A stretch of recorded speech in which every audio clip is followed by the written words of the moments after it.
Hogen and I occasionally give a joint talk, and we each had a different subject, but somewhat related. We wanted to talk about this morning, so we're going to give, each one of us will give half the talk.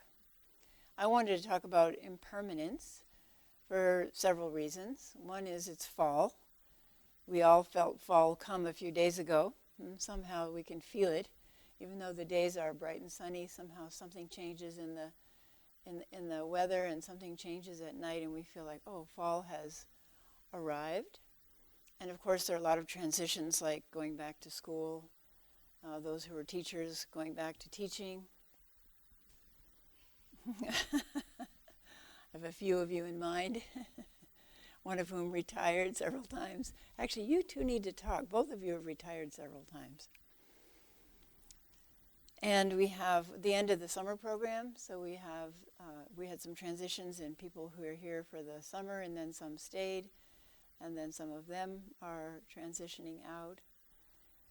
And we had our Jizobon festival yesterday. Obon marks the fall season in Japan, and it's a time when people celebrate the harvest and come together to remember their families, and in particular people who have died.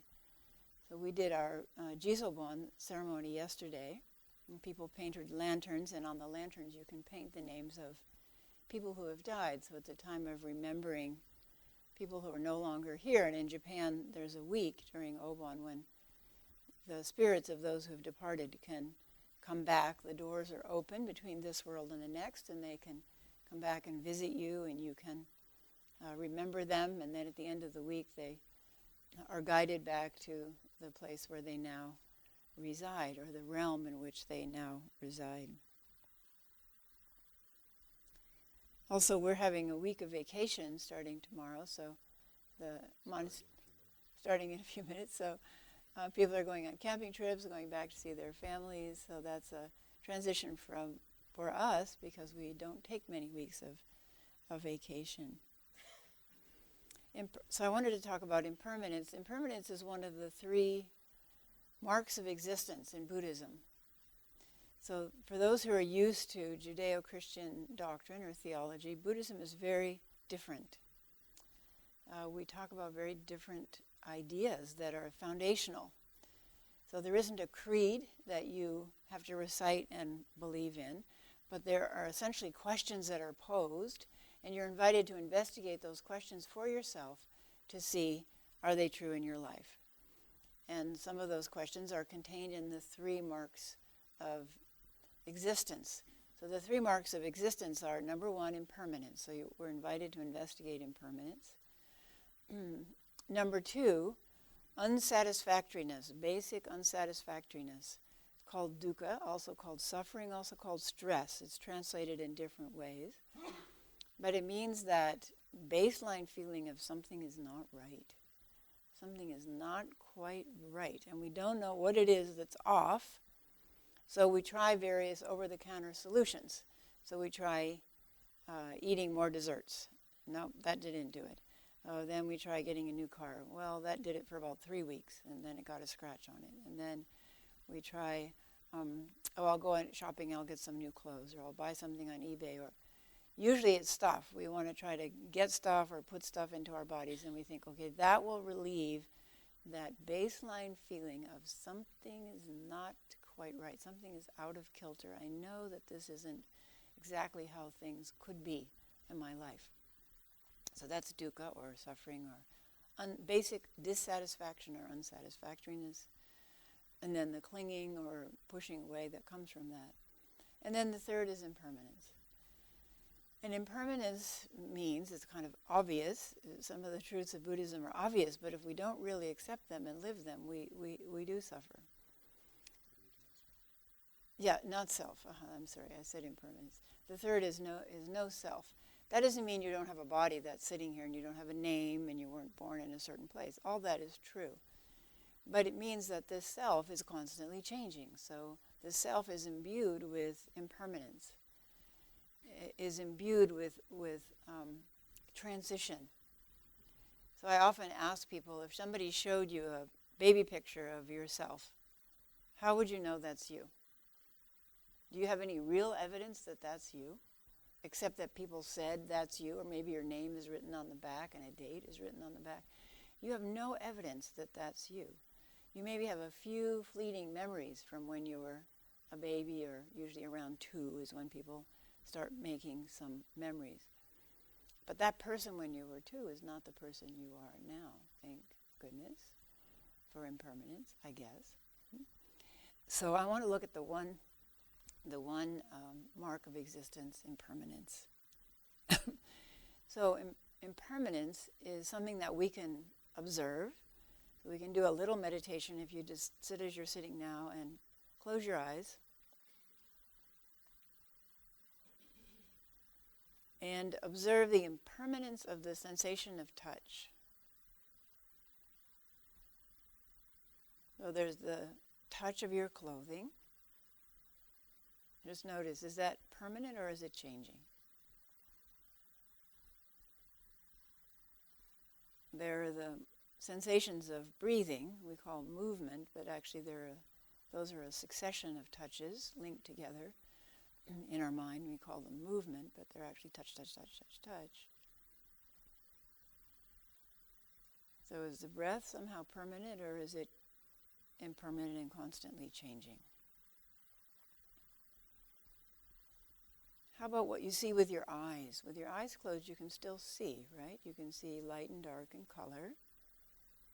And is that something that's fixed, like a movie scene that freezes when the DVD doesn't work? And everything freezes in time, or is it changing?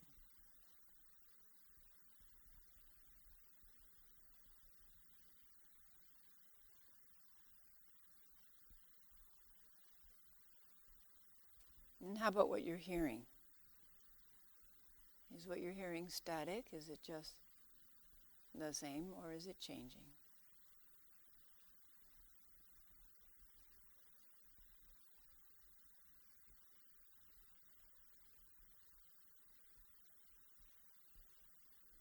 So that's a mini meditation on impermanence, to show us directly through our own experience, not just because I say it or the Buddha said it, but to show you impermanence through your own direct experience. And this is a very beautiful meditation to do throughout the day, observing impermanence, impermanence, impermanence. Is it true? With the question, is it really true? So we have to consider what are the benefits of impermanence. It's a fact of our life, right? And if we're fighting against it, then we're suffering, causing friction or stress or dissatisfaction.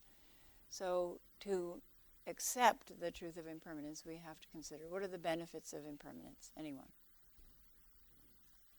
Well, the difficult situations don't last forever. Yes, so it's a comfort to us when we're in a difficult situation to know it's not going to last forever, whether that's pain or whether that's family troubles, whatever it is, to know, I remember during final exams in college I used to say, this time next week I'll be done with all of this. And that was a comfort. What else? What are the benefits of impermanence?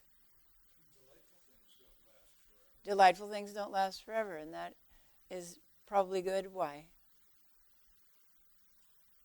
It's a good lesson.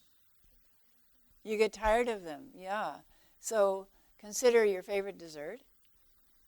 First helping, yum. Second helping, good. Third helping, okay, that's enough. No, fourth helping, fifth helping, sixth helping. You just keep eating it, and what happens to the pleasure? Goes away, right? Because there's no contrast.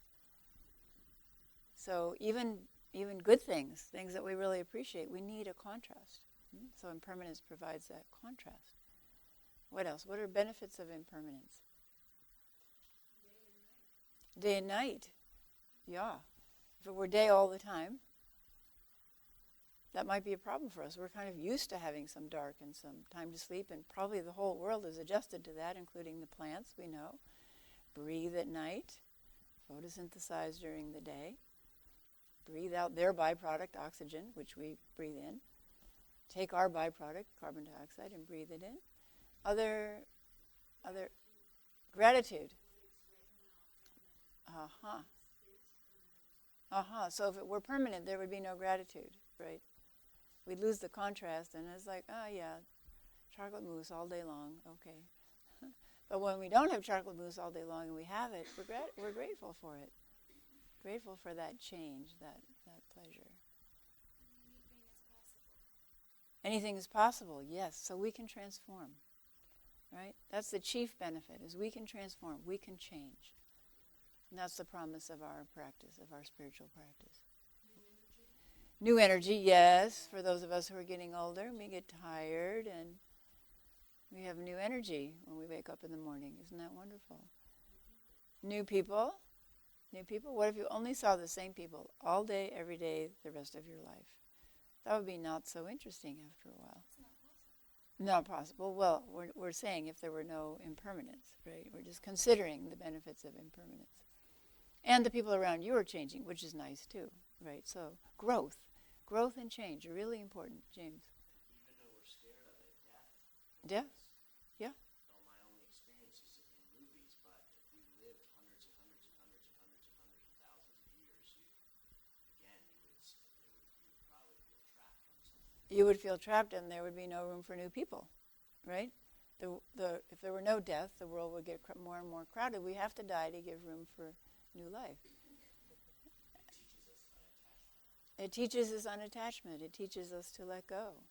When we really accept the truth of impermanence, then we have to continually let go, and that becomes part of our life. So those are some of the benefits of impermanence. There are lots more if you think about it. If you ponder it, there's lots more. Like plants wouldn't grow, right? That would be the end of plant growth, so we'd have no food and so on. If things got frozen. So, frozen in time. So now we have to consider the downsides of impermanence. What are the downsides?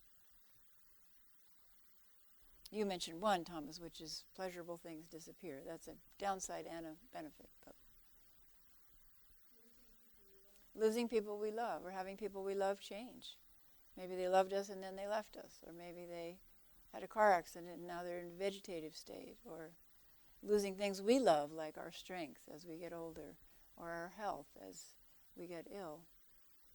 And then the people that we love, as we celebrated yesterday, transition out of this realm where we can touch them and talk to them directly. And that brings sorrow to our hearts, because we'd like them to stay in our lives.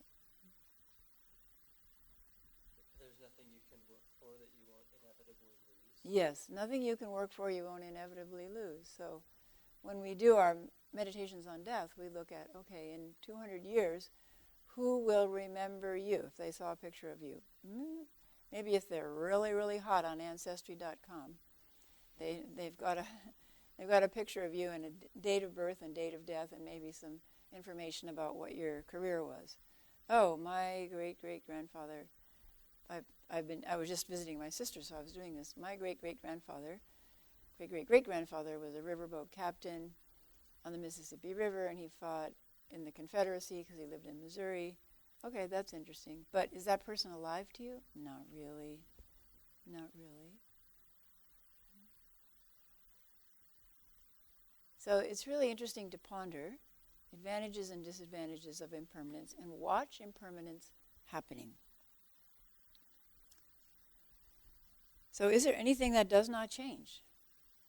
That's the next question that arises when we look at impermanence. Is there anything that does not change? So the Buddha's answer to that was, all conditioned things, this was based on his direct observation, all things that are conditioned, that come about through cause and effect, are constantly changing and are marked by impermanence, or flux is another word that's used. Constant change, constant flow, constant flux. But he also said there is something that does not change. It's called the unconditioned, because it doesn't depend on cause and effect. And that unconditioned is what we really look for and are longing for when we feel that dissatisfaction. We know that something's missing from our experience, which is that unconditioned, which lies underneath all that change, and actually is characterized by change, but it itself does not change. So whatever we call that, whether we call that the ground of being, whether we call that Buddha nature, whether we call that original nature, whether we call that God. There are many, many, many names for it. But they're all pointing to the same thing, something that is without age, without birth, without death, without boundaries, and is fundamental in our lives. But if we don't experience it, we're unhappy. We experience suffering. So that's what our practice is about. Can I experience that thing that I know is missing? Something is missing from my life. And our practice helps us clear away what's obscuring our experience of that, which is there, but we can't experience it. So that we can experience it fully. When we touch it, there are moments when we touch it, we just feel so wonderful. We call them peak experience moments. And then, because of impermanence, that experience disappears, and then we long for it again. So we are, through our practice, increasing the chances that we will experience that which is permanent and unchanging and unconditioned. Of course, out of it comes all change. So we call that the identity of relative and absolute. That which does not change and is unconditioned is the foundation for constant change and everything that is conditioned. That they're two sides of the same coin. But usually we only experience the change side. But we're longing to experience the unchanging side.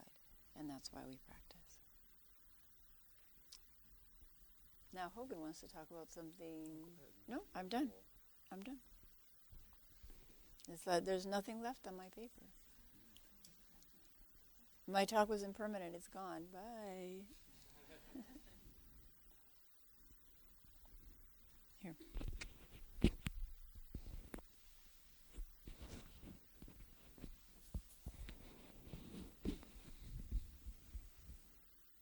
It's interesting giving a talk to people who just walked in off the street and don't know a thing about this, and people who could be giving this talk, who've been heard it hundreds of times, and to find something that's a common denominator between both of those groups is always interesting.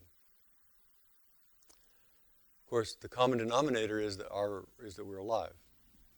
Everybody feels alive. Everybody has this sense of I'm alive, I'm here. And that sense of aliveness is with us all the time. The shape of it changes, of course, but the sense of aliveness is always there. And because we lose track of the sense of our own aliveness, which is fundamentally our own awareness of the tingling life energy, and we get sidetracked by all the things that are changing in there, we lose confidence. So the advice to people who walk in just first time here, and the advice to people who've been doing this for decades, is always, always, always turn your mind right here, right now, to that sensation of I'm alive, I'm present. And of course it's found in the sensation of our hands, our feet, how the field looks. And that gives us a stability and a confidence.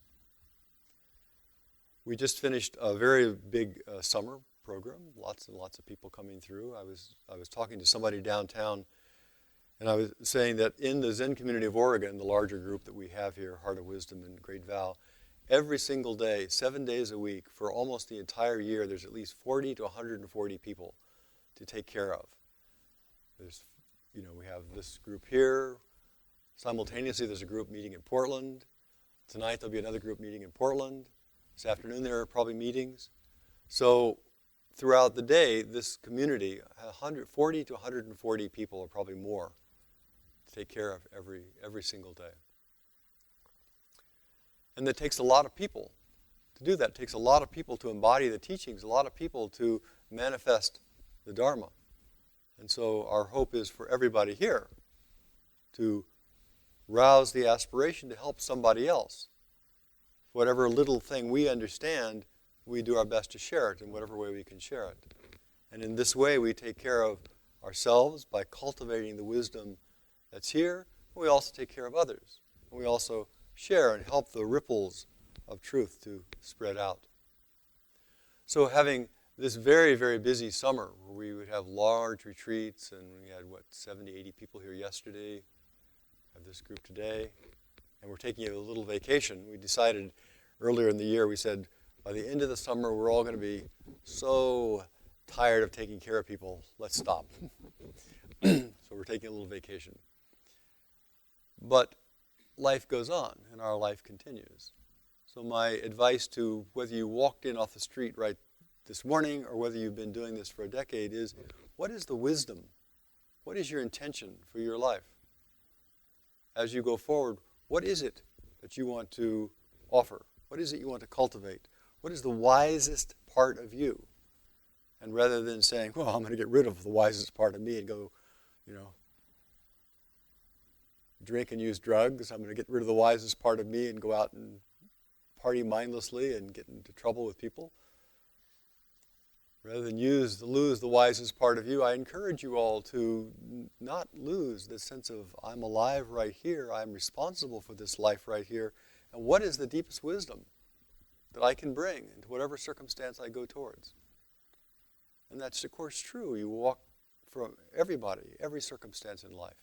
How do we cultivate the wisest part of us for the benefit of our future self and for whoever we encounter? Some of you have heard this over and over and over again, and I apologize, sort of. But we are the recipients, we are the beneficiaries of all those decisions that those younger versions of us made. And whether we're in a total muddle of bankruptcy and divorce and our life is falling apart, or whether we happen to be in a kind of heavenly realm right now where all things are moving smoothly, we are the recipient of all those decisions that younger person made. And so I encourage everyone to keep in mind your future self, who's going to be the recipient of all the decisions that you make. So as we practice, and as we take this little vacation, to go away with the intention of seeing things with a fresh mind, to feeling really the joy and the appreciation of this life that's coming through us. Think, how can I cultivate even in this week? How can I cultivate my sense of gratitude, my sense of aliveness, my warm-heartedness? We will never regret cultivating wisdom. We never regret cultivating wisdom.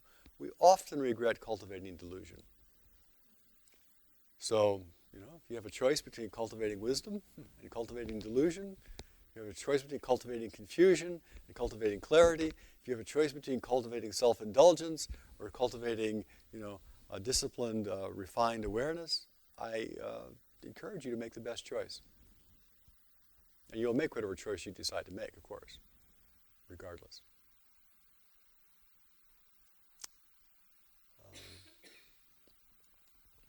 That's what's been on my mind. As parting advice for all of you who are leaving, or staying here, taking care of things.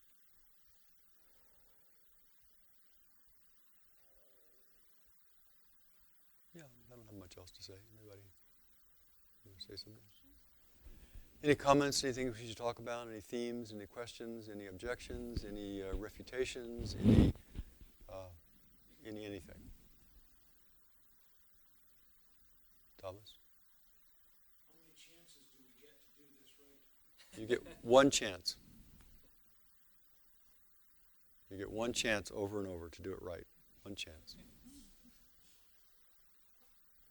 And, of course, you may have a heart attack tomorrow. So I'd get started on it. Yeah.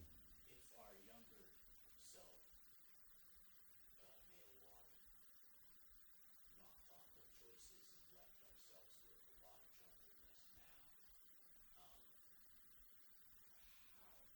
where is the hope in changing that self that we got ourselves into from our younger? Great question. How many people had younger selves that made some messes in their life? Okay. So you're in good company. All right? So you're in the right place. Yeah. That's the human condition. We all make messes. Okay? But our task is, how do we turn them into wisdom? How do we turn, we had a bad time with relationship. Well, how do we learn from that relationship, and how do we turn that into wisdom for the next relationship? How do we learn about, If we've betrayed people, how do we learn about the heartache and the shame and the guilt that happens when we betray people? And we learn to say, oh, maybe that's not such a skillful thing to do. So I often tell people who are suffering a lot, you're getting a graduate degree, a graduate education in the human condition. You get a learning that you cannot learn cheaply. You get an education that costs you your blood. So you may as well really, really appreciate the education you've got. You may as well turn it into wisdom. You may as well take this particular body, mind, and all of the strengths and weaknesses that it has and say, okay, right now I'm going to use all this wisdom I've gotten, all this life experience, and I'm now going to make the most skillful choice I can. And so then, whatever you did in the past can be turned into wisdom to help somebody else. So as you know, all of you know, if you've been involved with 12-step programs, they usually recommend that people who are actually in recovery, who know what the path is like, who know what it's like to be really, really, really down and be totally confused and a mess and get out of it, they're often the very best people to help somebody else because they know from the inside.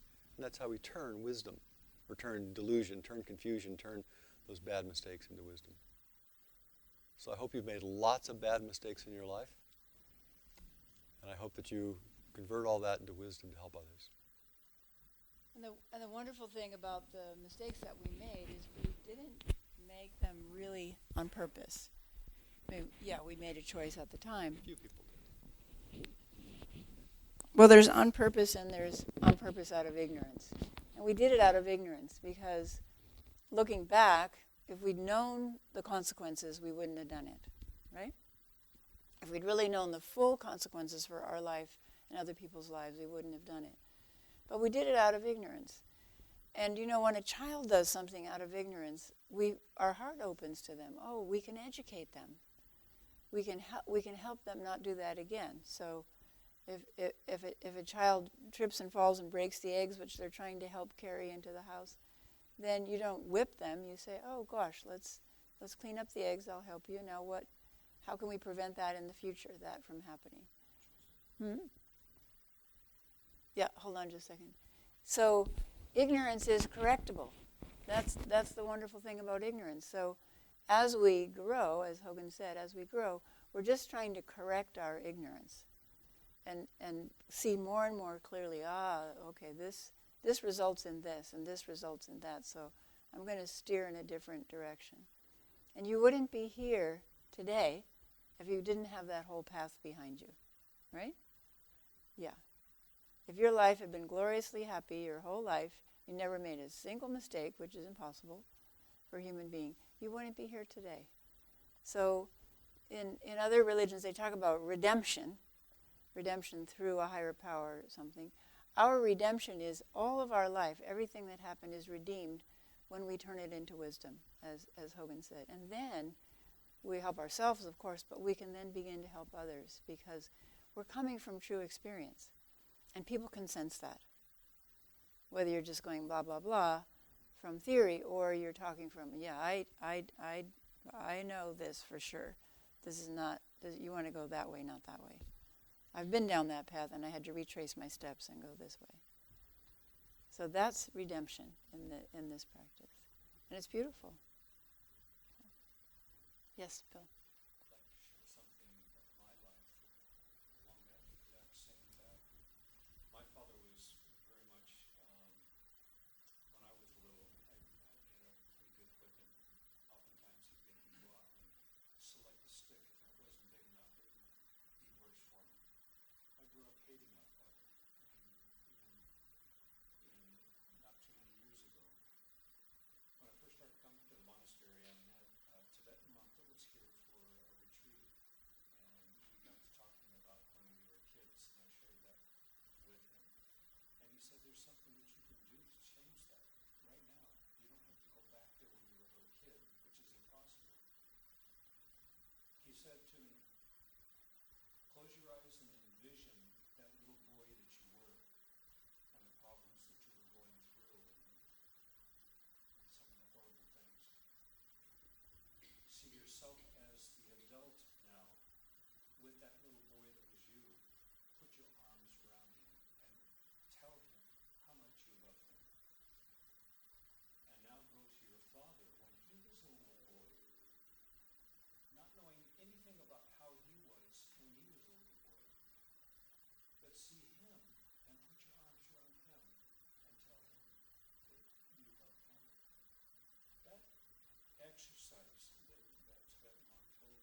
Mm-hmm.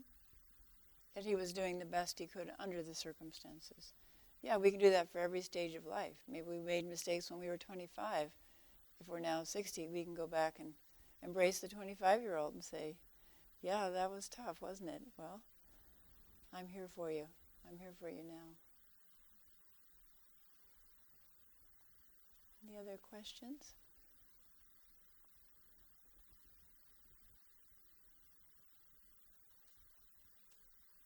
It's an inefficient system. You know, the Tibetans have this tulku system where you get reborn, and the wise master packages all their wisdom and shoots it off to a newborn baby, and then they're born, and they got a big step up in the wisdom stairway. And I thought, man, that is so efficient. We have to start all over again every time. I remember Hogen's father. Hogen told me that when he was in his early 20s, his father said, if only I could give you all the wisdom I have learned through all the mistakes I have made in life, it would just save you so much trouble. But we're really we're not able to do that. We each have to learn it for ourselves. So. But I think that, Thomas was asking, do we just get one chance? Well, that's a very interesting question in Buddhism. It's a whole other talk and maybe a series of classes on how this life goes on. But let's say just the mistakes that we made reverberate out to people around us, and then they carry that on, like Bill's experience with his father. He carries into this lifetime, and then how he treats his children, they carry it into their lifetime and their children's lifetime, okay? So we'll step aside from the idea of rebirth temporarily, but it does. Whatever we do does reverberate. So whatever we can clean up now is very important for the future. Even though nobody recognizes our picture 200 years from now and everything that we created is gone, what we actually do does last. Lifetime after lifetime. So that's important. That's like, I always compare it to the 7th generation toilet paper and paper towels, which comes from an old Indian saying, to consider what we do, that it will last for 7 generations. So in Buddhism we'd say more, it lasts forever. So whatever we can clean up, whether it's in the environment or in the outside environment, like using recycled paper and so on, but more importantly, this internal environment, whatever we can clean up really matters. Forever. Please.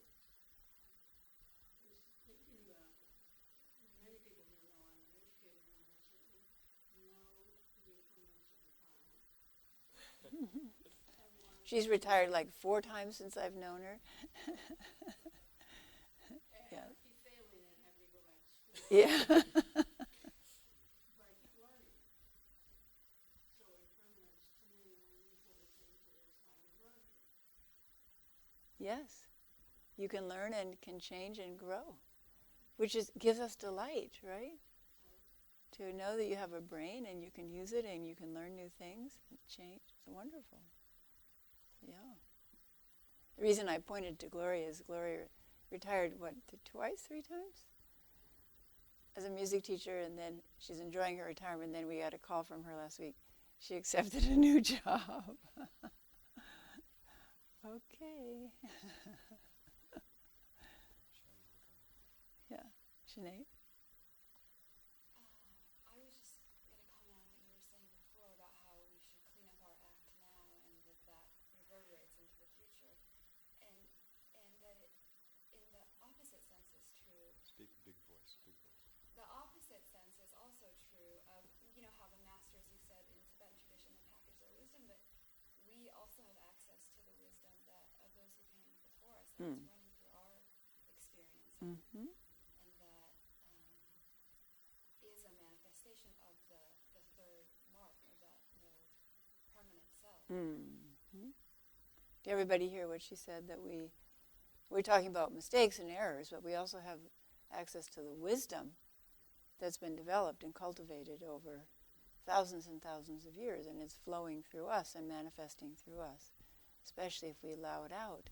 We have tools to cultivate it, like the tools of practice. And then the other important point is, when we clean something up here, we're cleaning it up backwards. So time is a little wonky in Buddhism, like in quantum physics. Time is a little wonky. So when we clean up something in the present, like Bill cleans up what happened with his dad, then that cleans up what his dad did. So that his dad's difficult karma, with the difficult karma that he created, cause and effect, causing suffering, doesn't keep reverberating. Bill was able to say, okay, that's the end of it. It's not going to go forward. I mean, of course, he lived that in his life with his own children. But at the moment that he was able to do that exercise and embrace his father, then that stops that difficult karma for his dad. It's a gift he can give to his father, which his father could not give himself. So we can give gifts to people who are no longer with us. That's beautiful. Huh? So to make this not rational, you have to know something about the oneness of all things. You have to actually touch the oneness of past, present, and future all in this present moment. Otherwise, it's just a silly idea. Okay, it's a good question, Miss Ordained Shanae. How do you do that? Sit still and look carefully. But you're going on a bike trip. You're not going to be sitting still. We'll probably do a fair amount of sitting still. It doesn't have to be still in the body necessarily, but that certainly helps. So pay close attention. It's a good entrance gate. That's the entrance gate. So I hope you pay very close attention when you're riding your bike. Any last comments? How's our time doing? Going once? Yeah. Go ahead. Speak up.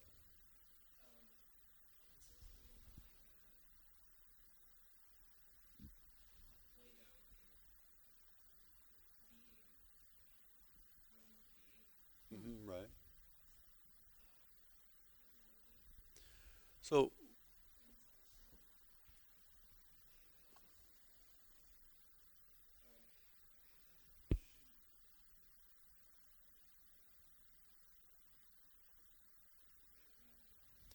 what's the personal we could talk about Plato, but that's in books. What's your personal question?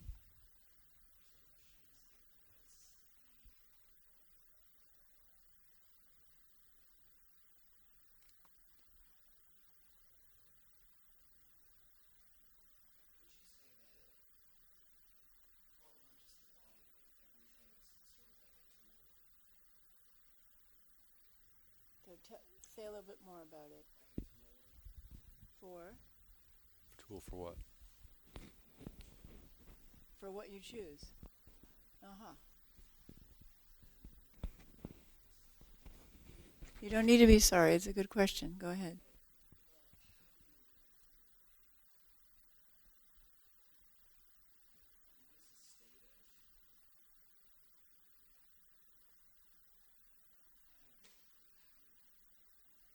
How do you decide what to do with the tools? Or what? Why is the world such a mess? No, keep going, because you're asking a deep question. This is the place to ask deep questions.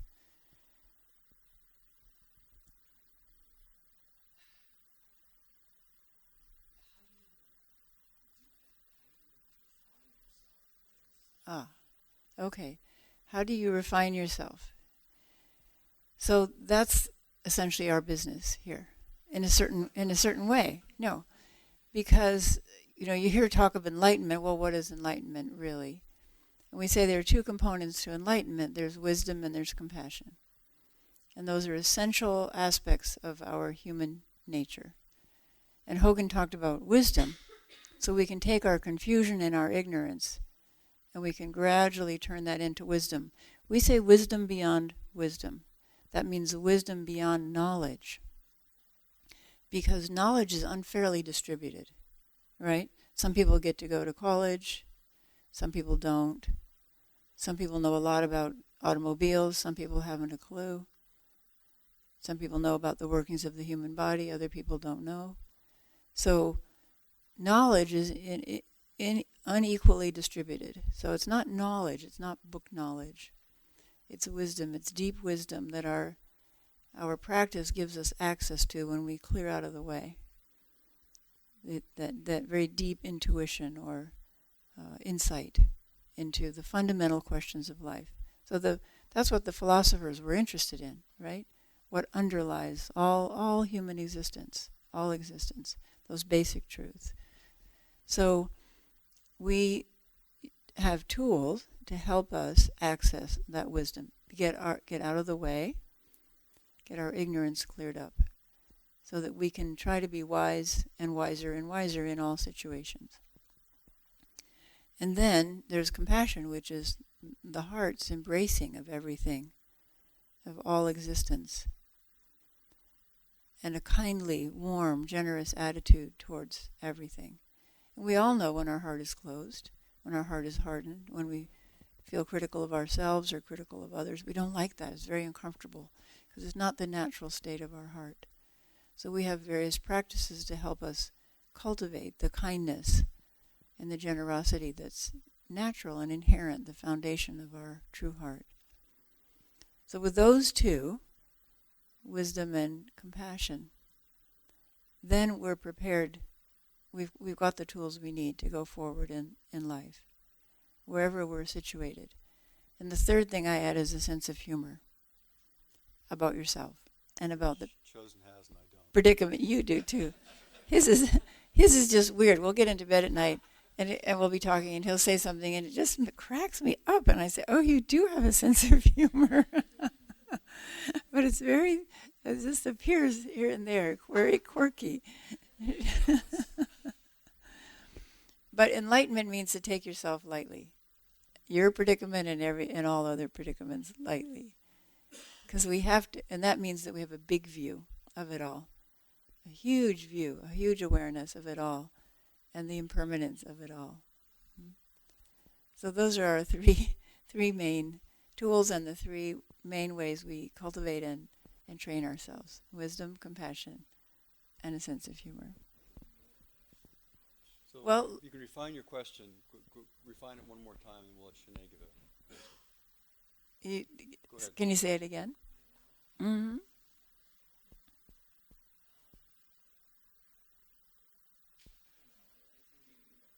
No, to refine it, go ahead. I mean, this is part of teaching, is just be out front, do your best, say something directly. Words are inadequate. We know. We all admit that. If you're But around here, you'll get that a lot. it's only our expression, only way of expressing what's deep in there. What's in there?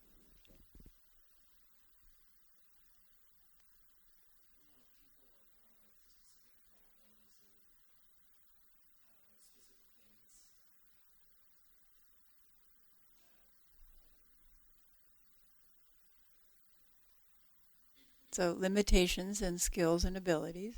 We have a genetic endowment, and then we have an environment that gives us some advantages and disadvantages. Yes.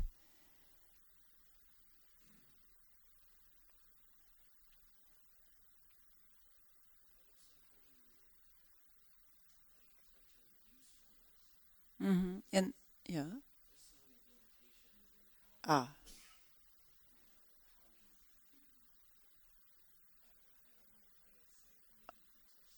Uh-huh. How do you use yourself, given that there are limitations, genetic, environmental, the country you're born in, lots of limitations. So we're going to ask Shanae to answer that. Well, you can only be where you are. You can only be who you are. So we have these ideas of who we are and what our limitations are and what our positive things are, and that might be useful. But actually, the real benefit or the real use we can be is when we let go of those ideas and actually just be who we are and give whatever wisdom, whatever openness we have to the life around us. Janine, you're a woman of wisdom. How would you answer this? I'd say that in my life, everyone I have